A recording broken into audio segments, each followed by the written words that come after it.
Hey guys, and welcome back to another episode of Philline, a podcast where we talk about what it's like being in our 20s in the 20s. For this episode, I'm going to be covering two things, and that is positivity in our 20s, as well as keeping great friend circles in our 20s. So let's get started.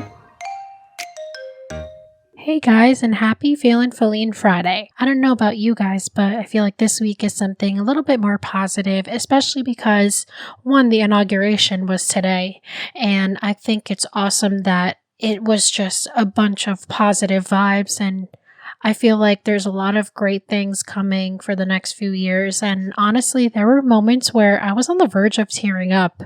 I'm sure I wasn't the only one, but when people were kind of recounting how it's been the past few years, it's really sad.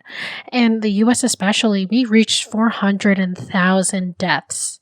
That's so sad. And people were gone too early, too soon. And it's sad to think about, but hopefully in these next few years, things will start looking up again.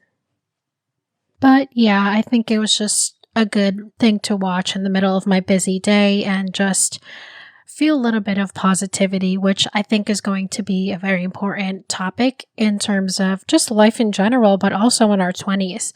A very important decade and something that requires a lot of positivity and looking at things on the brighter side rather than dwelling on the negative or the downsides of things.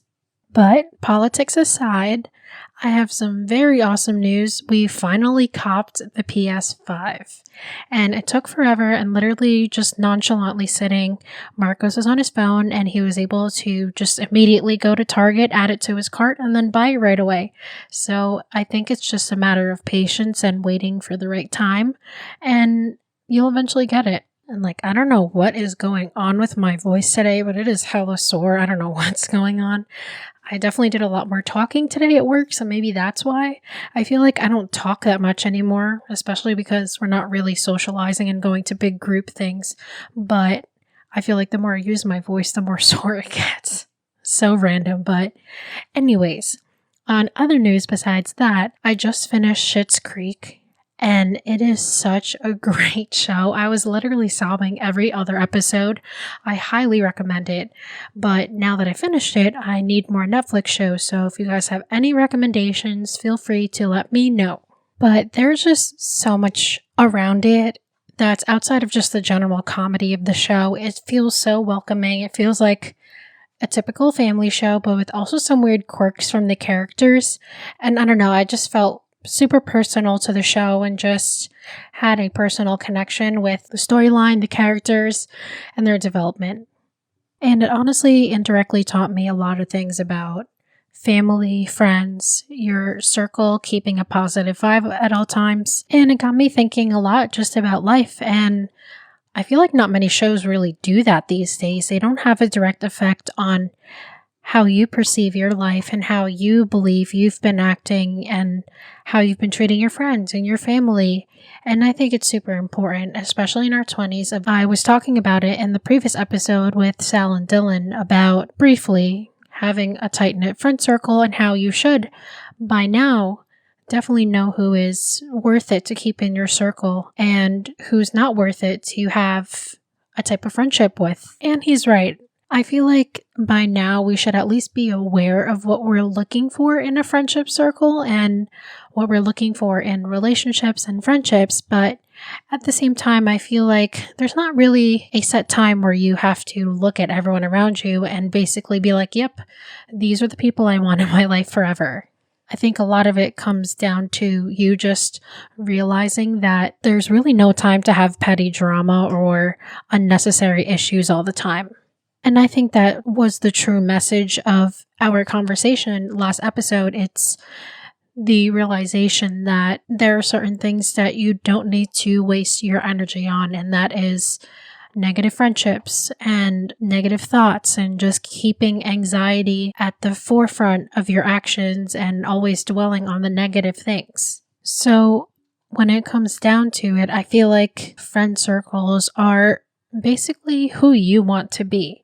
If you want to surround yourself with people who don't really want anything in life and don't really have the motivation to get more in life and just would rather sit down and let the days pass, it's going to be hard for you yourself to be motivated to do something new or do something out of your comfort zone or even just accomplish something greater than what you've already accomplished in life. And honestly, I feel like me personally, I reach so much ahead, and it's just a quality that I got from my dad, and it's not something negative, but I feel like I'm always looking for something more than what I have, and it can be a blessing and a curse. So when I say that you should pick a friend group that is more motivated and not really sitting around and doing nothing, it's not the same thing as people who are, let's say, in school working on their masters but still spending their weekends playing video games. It's not the same thing. It's not the same concept, right?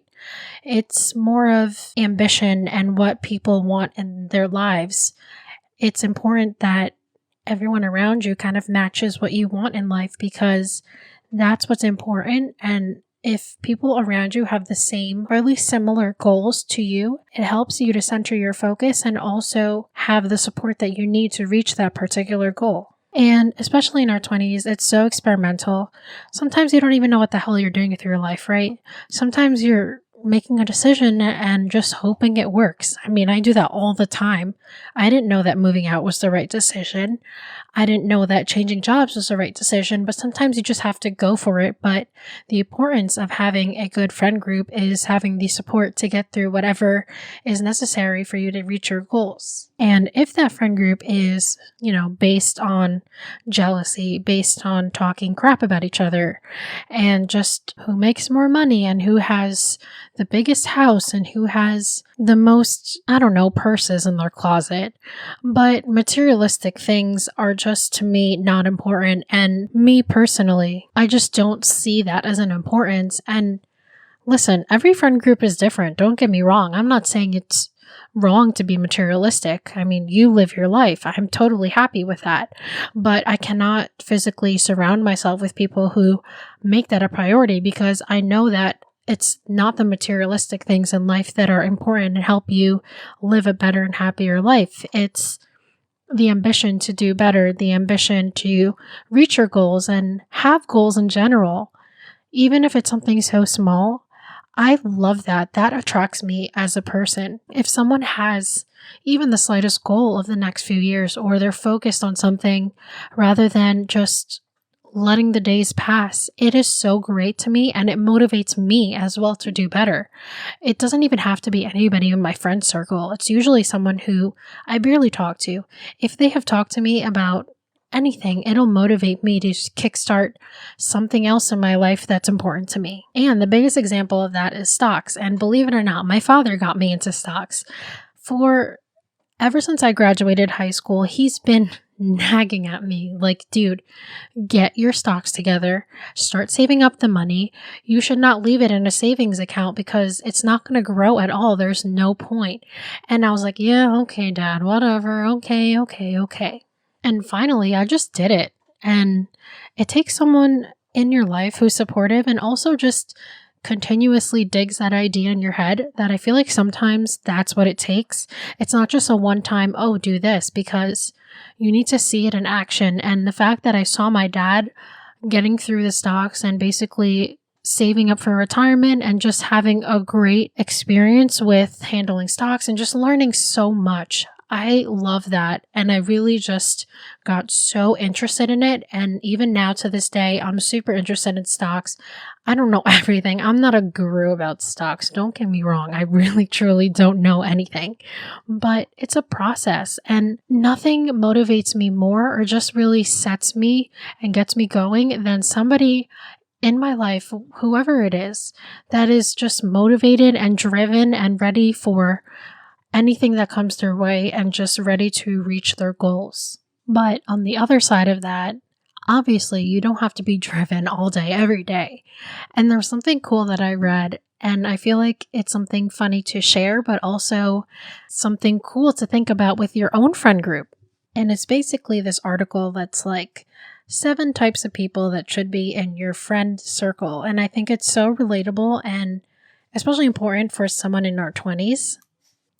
And I'm going to mix it up. I'm not exactly going to word what's in the article, but there's going to be some things that I also truly believe should be existent in your friend circle. And if it isn't, well, there are some things to consider and hope that there's more positivity in your life. First one is having a friend who's 100% committed to your relationship.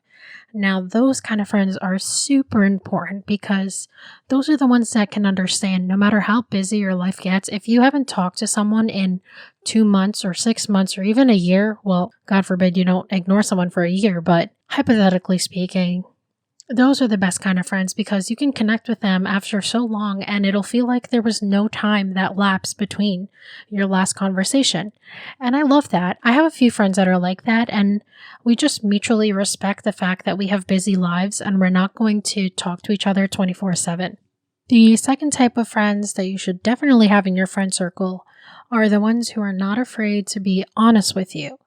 And I feel like at first, when I was growing up, there wasn't that many people that were 100% honest with me. And I think a lot of it was that they were afraid to get too personal with me. And I feel like it was just due to previous friendships and different friend groups that I was involved in that it was hard for somebody to really open my eyes to the truth and really see that, hey, this situation is not good for you. However, that brought me to the best people in my life right now who are literally never afraid to get real with me and just drop the shit. And I love that because I could be struggling and I could be going through some things and I'll think a certain way, like, oh, this person's not right for me. This friend isn't right for me. But people will definitely make it known. And I feel like a part of it is having a friend circle that you're comfortable talking about these worries with. And that's also what it comes down to. You should have a friend circle where you're comfortable being completely open with just all your thoughts and everything that's bothering you and all your ambitions without judgment. And I feel like it's hard to find those, but we should definitely be developing into these types of relationships now, especially because our minds are kind of maturing, There's going to be people that obviously aren't as mature, but that's when you have to kind of realize that this person's path and this person's goals are not exactly up to level with you yet. Doesn't mean yours is better than theirs, but it's just not compatible right now. And that's okay. It's totally normal to think that about someone. And also, that's another thing. I feel like everyone in our age group thinks that we are stuck with the friend group that we have. And that is also not the case. Sometimes it's necessary to go and socialize, especially in our 20s. It's a very social decade of our lives. And especially if we don't have kids yet, or even if you do have kids, there's a time to socialize. We have a lot of time to, especially in social media, especially just in clubs or things that we're passionate about. There's a lot of things to reach out to people and connect with and really get involved with other people. A good example is just me podcasting. I have met quite a few people who are in a Facebook group for podcasting, and don't get me wrong, I'm literally never on Facebook anymore, but for sole purposes like just connecting with people and advertising my podcast, I do go to that group and really reach out and connect to people. And another example is all of the dog moms out there. I feel like I've gotten really close with some people that I have known before, but obviously we weren't that close. I feel like we've gotten closer because of the fact that we both have dogs, and that's something so cool too. And even parents, obviously you have kids, and that's something to go and join about too. And kind of going back to Schitt's Creek, I thought that was cool too, because obviously it's a show that kind of has a little focus on the LGBTQ community. And I remember that during the documentary revolving around the show, it actually was cool because there was a group of moms that had queer children, gay children, or even just anybody in the spectrum of LGBTQ.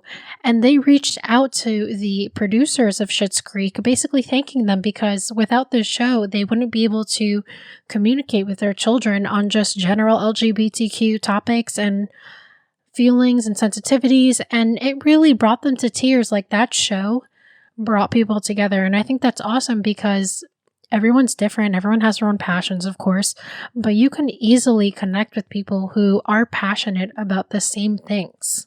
Okay, kind of went on a little bit of a tangent, but anyways, another type of friend that you should definitely have in your friend group is the adventurous, spontaneous, and random friend. And I love these friends.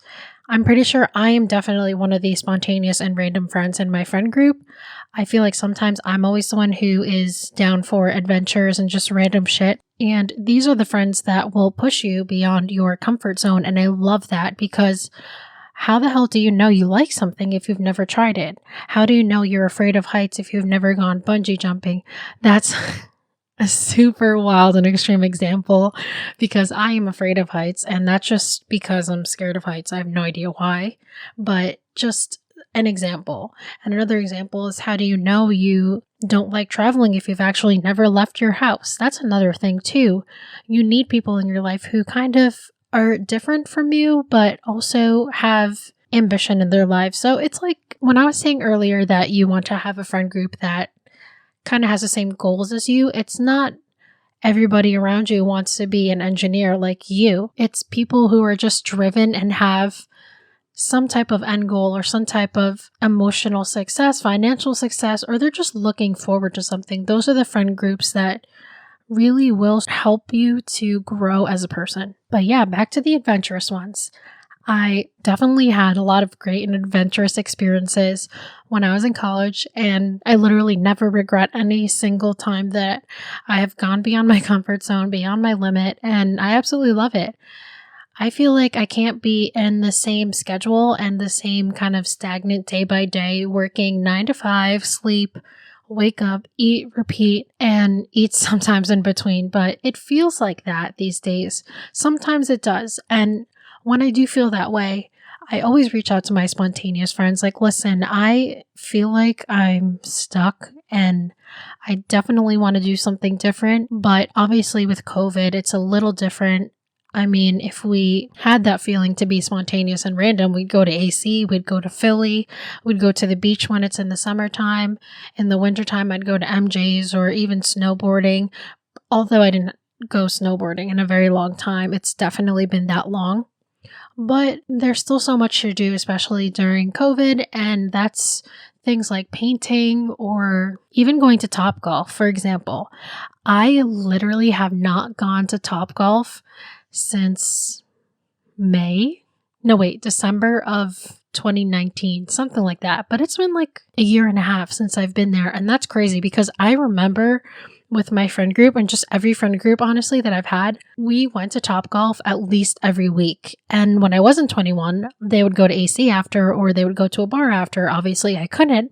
But when I turned 21, I was joining them and doing the same thing. So Topgolf was definitely something super important to me in my past memories. But even something like that, even just doing something that is a little different from your normal schedule, that is very empowering, especially with the right people. But when I say that, sometimes there's just people who don't make an adventurous experience a good one. And when I say that, I don't mean to pick and choose, but I kind of do, right? Some friends just aren't comfortable with going out of their comfort zone or doing things that they don't want to do and are not experimental. But hey, that's okay, because friends are your friends for different reasons. And I feel like sometimes people get offended when you don't want to do something with them, but in fact, they wouldn't like it. So it's just about being real with everybody and them being real back. Even though they would get mad for missing out, just be straight up and be like, listen, you probably wouldn't like it. It's not your thing. And that's the only reason why I asked so-and-so. And I feel like just that honesty is something so important in a friend circle too. So me, I have many different friend groups, and I feel like sometimes people look at that as a bad thing. I sometimes get kind of not self-conscious, but a little awkward because sometimes I'm put in a lot of situations where I'm meeting other people's friends and I'm probably in a room full of people that I only know maybe 2 out of the whole room. And a lot of that is just because I move around. Even my coworker friend groups from my previous job, even just different friend groups, I've met at different times and we do a lot of different things together. So that being said, I feel like I should say it is not having a small friend group that's high quality versus having a large friend group. I personally don't believe in the importance of the number of friends you have, but it is the quality of each friendship that should be kind of your main focus. For example, I have plenty of friend groups. It's hard to explain, but I have friends that were from Olive Garden. Shout out to my Olive Garden listeners. And I've had friends that I've known since childhood, since I was 5. And I have family friends, and I have my boyfriend's friend group. And then I have my personal friend group. And then I have my coworkers from my previous jobs. So it's just a lot of different personalities that sometimes just don't mesh together. And that's totally okay because, like I said, your friend group should be basically different aspects of yourself, right? So I think that it's okay to have a lot of different friend groups. I sometimes feel pressured in the fact that some people just have smaller friend groups and sometimes aren't welcoming about it, which is fine, whatever. If you don't want to have new people in your friend group, I respect it. But I feel like sometimes when someone who is kind of on the outside trying to meet new people, they kind of shut them out. And that's definitely not a good quality in a friend circle as well, because you want to be open to different people. And just because you don't like them doesn't mean you have to make them feel unwelcome. I've seen it a few times, just enough to say that friend groups should still be open to meeting new people, even though at this age, we should kind of be more aware of what's going on in terms of our friendships. Now, another friend that you should have in your friend group is the travel buddy, and I am 100% the travel buddy. If you literally cannot find anybody to go somewhere with, I will be that friend to go with you. And yes, COVID is kind of restricting that, but if you even just want to go to Topgolf, for example, if you even want to go visit a small town and just go see the stores, I am down to go. I love going to new places.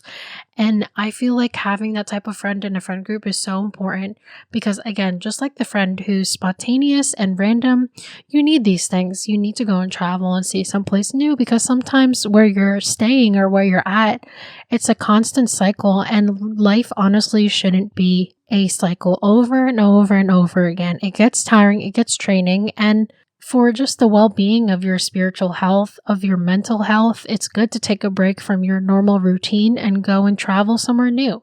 And that's where the travel buddies come in. I love being a travel buddy. I definitely have to say I am the travel buddy. And honestly, it's crazy to say, but I love traveling with my family. They are 100% my friend group. And I'll put that in quotes because yes, your family can be your friends too. They're my friend group who I love to travel with. So that's just another aspect of your friend group that in your 20s you should have, because listen, in our 20s, it's a perfect time to go and see new places. I don't mean travel to Europe, obviously, during COVID, but even just going to a new town or seeing somewhere new or eating in a new place. That is so cool to me, and I would love to be surrounded with people who love to do that more often. And definitely life gets busy, but I feel like me being the travel buddy, I like to reach out and be like, hey, let's go to so-and-so, and obviously the sushi place that I keep telling everyone about, even that. And another type of friend that you should definitely have that I feel like sometimes it's hard to identify is the friend who helps you be the best version of yourself. And I feel like I've definitely gotten stronger because of my friends who do help me be the best version of myself, because I did go through a really hard time, like I said, in college and kind of at the end of high school. There was a lot of things going on with myself, my looks, how I felt about myself, my image and my weight, just everything. And I feel like having the friend circle that makes you understand that you are a great person and you are incredible and have a lot of things to look forward to, those are the good friends as well, because positivity is so important. And I'm definitely going to talk about that more once I finish this whole tangent on friendships. And honestly, I think the last kind of trait of friends in your friend group should be just the ones that honestly always bring positive vibes and don't really make the environment toxic for you. I had a lot of friends that definitely were difficult to deal with, but for the wrong reasons. And for that reason, I knew it was necessary to kind of remove that from my environment just because it was bad for my mental health and just for my overall happiness. And that's, again, okay. It is important to put yourself first, especially in friend groups and how you want yourself to be portrayed by the people around you. So it's important to kind of be aware of when someone is being toxic in your life. And I feel like one thing I can say about friend circles is that it's a hard truth to really hear and understand, but you guys aren't going to be stuck in the same place forever. And it's sad to think, but that's just how life is. People will move everywhere. People will start new lives elsewhere. And it's sad to say, but it's important to know in those times you'll see that there are people who won't make the effort to continue to keep in touch with you. And at the same time, even me, I was scared to move because I didn't know who the hell I was going to talk to when I moved. Luckily, I had Marcos, but that was one of my fears too. What if I left and literally all my friends just stopped talking to me? That was honestly a major fear. And I feel like sometimes people get afraid of going somewhere new, trying new places, moving to a whole new place and having a whole new experience because of the fact that you will lose in touch with some people in your life. But you should definitely not let that stop you from trying new things, from having new friend groups, from trying new jobs. Anything that hinders your success and your dreams, it's something to realize that, not to be cliche again, we only have one life, but you definitely don't want to pass down on a great opportunity or experience just for the sake of having to be near your friends. And I know that sounds kind of mean, but not really. It's just something important. In our 20s, we're starting careers, right? Limiting yourself to one spot because you don't want to be away from everyone you love is kind of limiting on yourself. There could be something so amazing in a completely new location, a completely new opportunity somewhere else, that even though you're far away, the true friends will stay connected. That's something important to remember too. I was worried about that for a really long time because I grew up in this town for almost 20 years. And I've grown up with the same people in my life, having the same lifestyle, the same events, the same people I hung out with in the weekends. So it was just completely uprooting that when I moved. And again, that's like a risk you have to take and kind of hope that it works out. But it also requires a lot of effort for yourself to go and make that move and go talk to people and not be afraid to really meet new people and have new friendships. That's why in our 20s, I feel like it's a good time to really go and travel and kind of see the world and meet new people, because when you get settled, you really can't do that anymore. And I know people like the idea of being settled in one place, but there's going to be a time for that. And before you know it, you have to be stuck in a place because you have so much invested in it, especially with your kids and what your kids want to do and just the busyness of everyday life. So I think that in your 20s, it's something cool to go and travel. And I know people who have taken internships outside of New Jersey or even outside the country. I think that is so cool. I did not have the balls for that when I was in college, but that is something so amazing. Even one of my family friends, she went to Africa to do an internship, I believe, and it was really cool to just see pictures and just watching her meet new people and just have great life-changing experiences. And that's why, especially when moving to a new place or moving out of, let's say, your family's home, it's important to kind of stay positive about things. And I think staying positive is something super important in just everything in our lives, especially in our 20s, when things are going to be randomly changing until we're at the moment where we are finally settled and comfortable with what we have right now. So when we're on the topic of positivity, everybody who knows me knows that I am a painfully positive person, someone who just always sees the positive out of everything. And I know that can get annoying sometimes because sometimes my friends will be ranting and I'm like, well, hey, on the bright side, blah, blah, blah, blah, blah. And they'd be like, Philline, can you just let me sulk and let me be annoyed about something without making me feel bad about it? But I think it's a blessing and a curse to be this positive. And again, looking on the bright side, being positive is just better than being drowned by your negative thoughts. And negative thoughts always stop you from doing what you want to do. And I let that negativity for quite a long time stop me from basically everything I wanted to do. There were opportunities that I really couldn't reach out and take because I was always dwelling on the negative. And this type of trait has honestly stayed with me since I was in high school, in college. There were so many times where, just one example, there was an opportunity for me to do acoustic nights, for example. And because I had negative thoughts and I was like, okay, well, I don't want people judging me. I'm probably a sucky singer. I'm going to be nervous and sweating and shaking. So what's the point? Why would I even do that?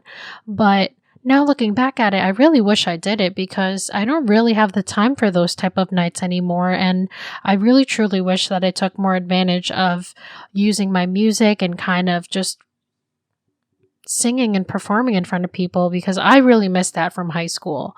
But yeah, it's just something small that I regret. And I just would like to say to everybody listening to not lose in touch with their hobbies and things that make them happy, and even just going to a local venue if possible because of COVID, or just recording something and putting it on your Instagram. You don't have to be a famous pop star to go and do that. If you want to do that, that's amazing. Go and do it. Sometimes I feel like people are nervous about getting judged of who's going to be reading their posts online or who is going to be listening to their music, and it hinders them from actually posting it. And something that I've kind of started getting used to is the screw it mentality. It doesn't matter who's watching, what they say, and if they comment anything.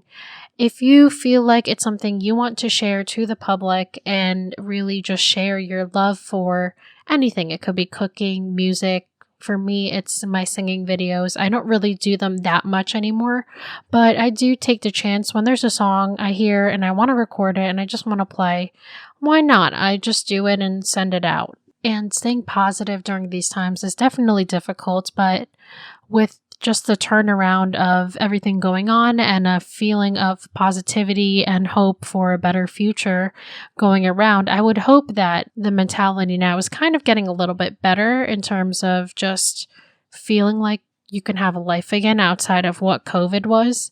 And it definitely isn't going to happen overnight, but it's going to happen soon. We're going to be at least a little bit back to the old normal that we were used to, especially when all the vaccines are distributed and everybody is vaccinated.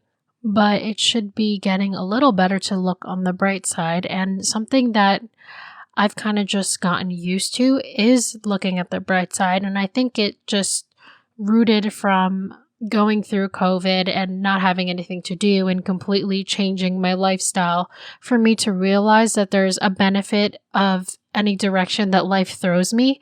And I feel like you should take that direction with almost everything that happens in life. And I'm not talking about, when you first break up with somebody or you stop being friends with somebody, you suddenly have to be positive. You got to let yourself ride through the negative emotions and the sadness, but don't get stuck there, because I know a lot of older people that unfortunately have let previous arguments and family feuds and issues in the past basically stay in their mind forever, and they're just constantly in this limbo of depression, anger, and just always in a bad mood because you haven't let go of all the negative things.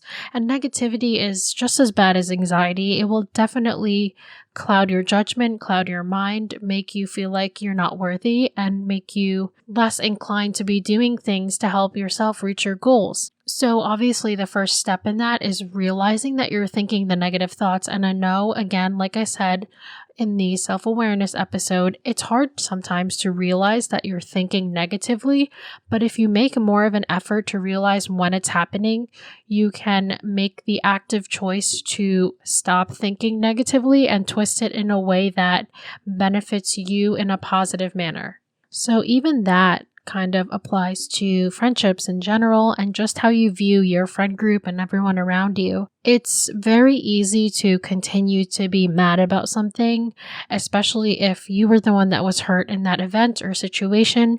But honestly, I feel like holding on to things and just keeping negative thoughts in your head about other people based on just a random event that happened in your friendship or relationship, it weighs you down in the long run. And I feel like it's easier to dwell upon it for a little bit and make the action on fixing it rather than keeping it in your head and always remembering, hey, she's my friend and all, but we already had this argument about this and she was mad at me about this. And even something that happened over miscommunication, I feel like those types of arguments are the worst because one person thinks one thing and the other person thinks another thing. And the issue could have been solved way long ago if the person who was over worrying just reached out to the other person and tried to address the situation. And again, I feel like it does build on just building the skill of communication and just being able to open up to people, because that is a skill that is not taught but learned. I've said that before, and I stress that in terms of just positive thinking. It's a practice too.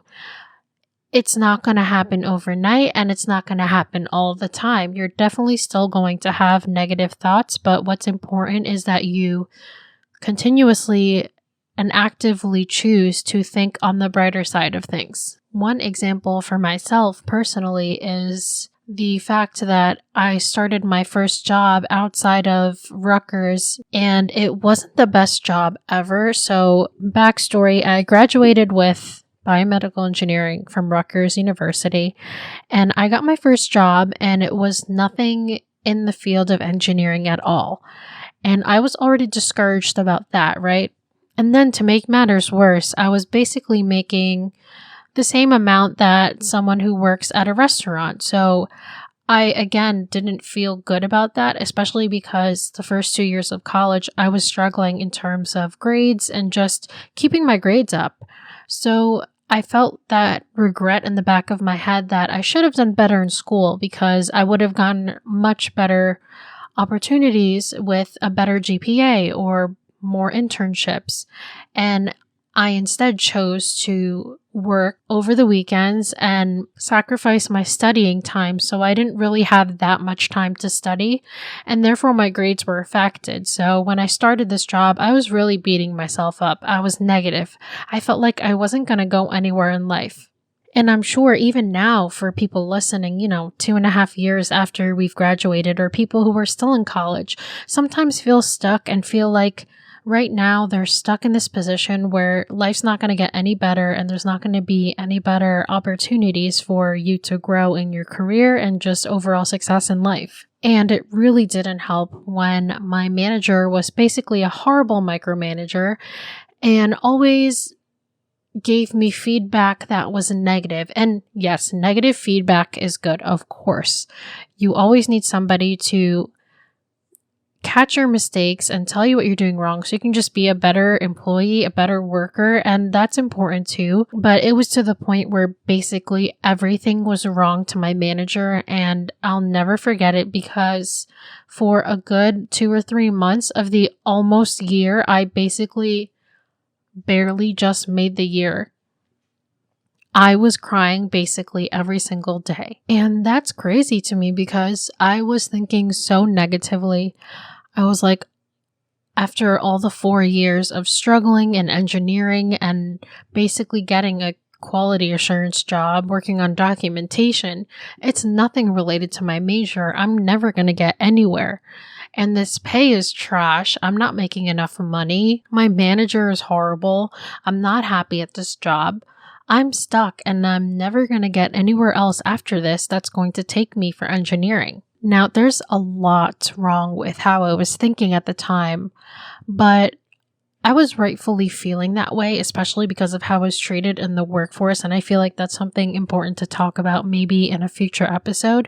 But I could have seen it in so many different directions. At first, I looked at it positively, like even though this is a low paying job and not related to engineering, it'll be the first step in the door for me to start my career. And I didn't really realize it was something positive, like a blessing in disguise, until honestly recently. When I started my new job, I was focused more with data analysis and visualization and big data.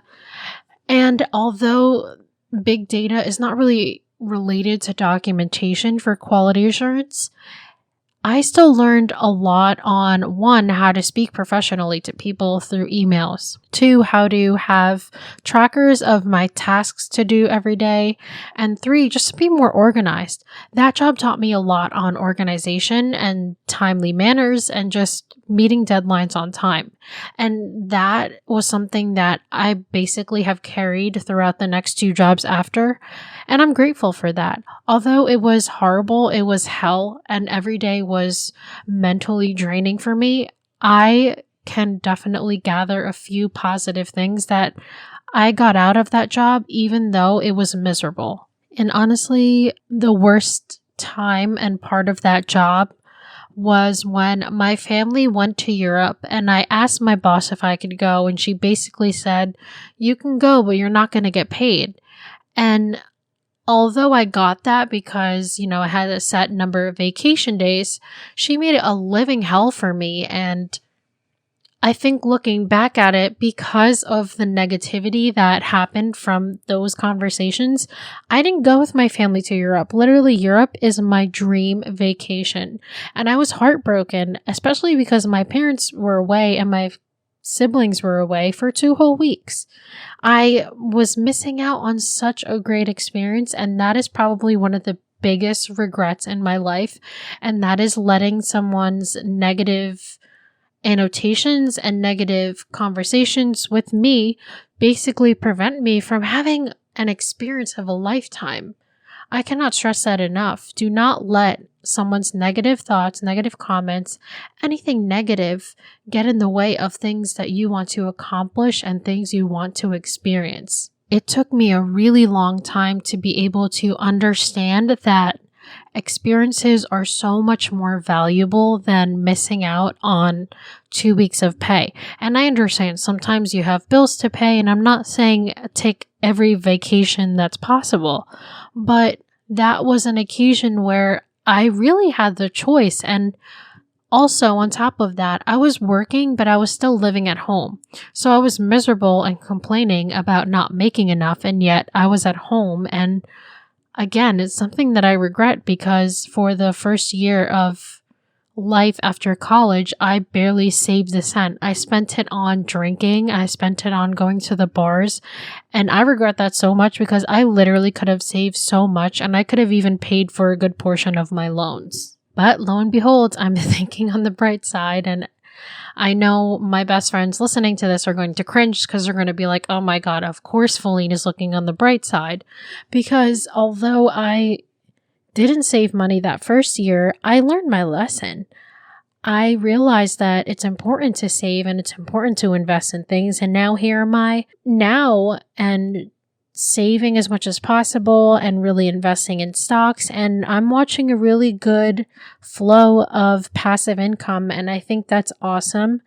And I wouldn't have known that if I didn't experience a horrible job life and just understanding that it's not always about money. So that also applies to just how I viewed everyone around me. And it's weird because I can't really pinpoint where my type of thinking changed. Again, I used to be super judgmental. I literally would think negatively about everything. And even sometimes I'm like thinking, why am I even thinking this? It's not that important to be judging someone over that.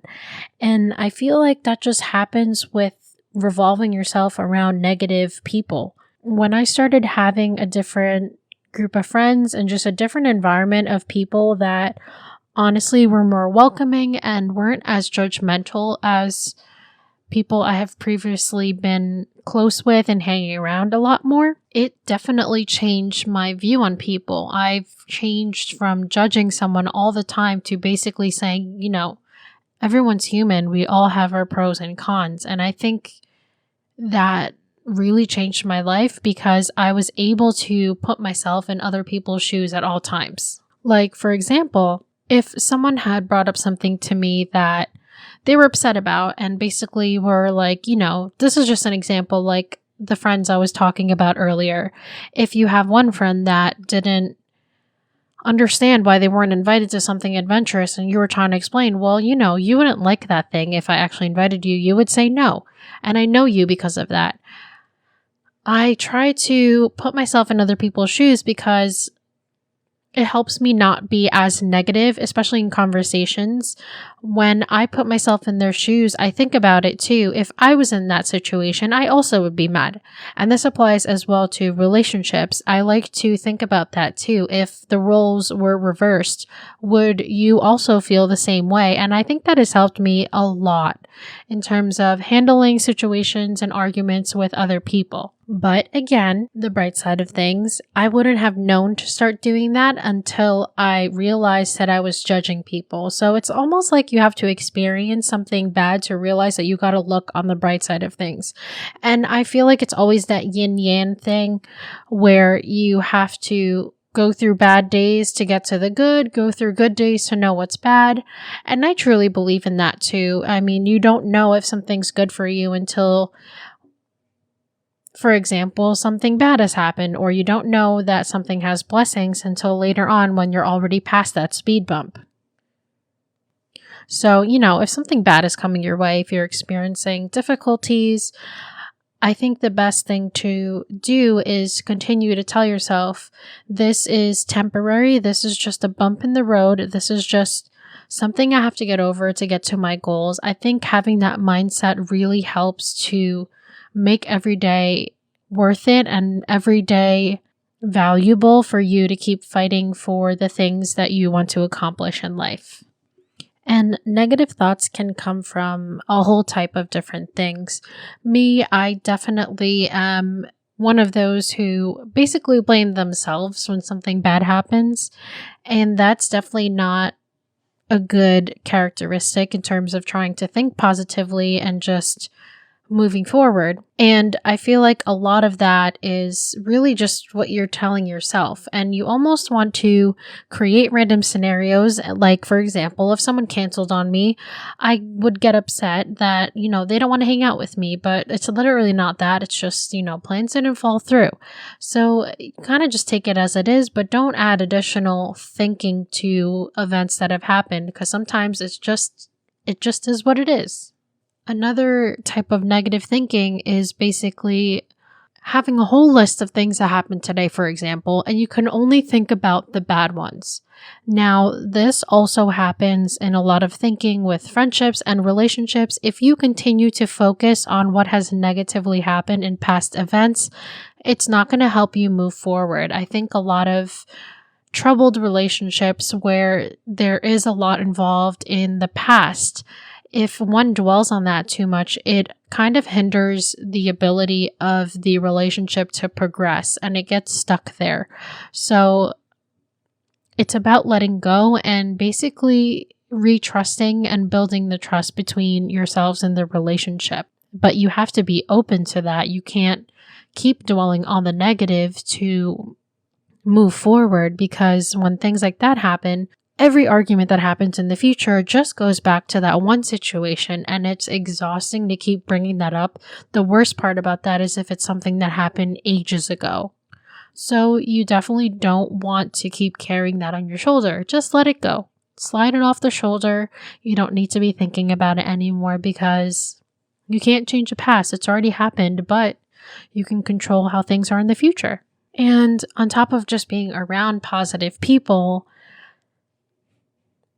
I would definitely try to be more open to humor. If you want to keep positive, especially when life gets hard, try to look for humor in everyday things. And I know it's hard to do sometimes, but if you're ever having a hard day, just turn on a funny show or something. Watch something funny on YouTube and you'll realize that you were really just drowning yourself in negative thoughts and just making you feel tired, exhausted, and not wanting to do anything. And I guess the final thing that I try to do to be more positive is just to immediately find the silver lining in things when things feel like they're going bad. And I find that a little hard at first when I was at least just realizing that I was thinking too negatively. But as soon as something bad happens, I try to list out, although this is happening, something good could come out of it. Even something general like that. It really has helped me just think positively about things. And I think it's definitely reflected on the people around me that I've had a different change in attitude and behavior, and I'm not as negative as I used to be. So yeah, and that's it.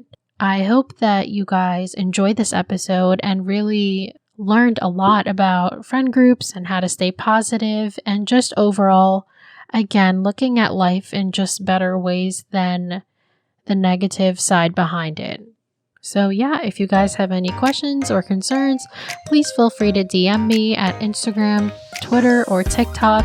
My Instagram and TikTok are Philline Podcast, and my Twitter is Philline. And since we're on the topic of singing covers, if you guys want to hear me sing, feel free to follow me on Instagram at Philline's Covers. I'd love to hear from you guys. I'd love to hear your support. And if you guys want to be on my podcast and want to talk about something special, please let me know. I'd be happy to have you on my podcast and talk about everything that's going on in our 20s. Well, thanks again for listening. Till next time. Bye.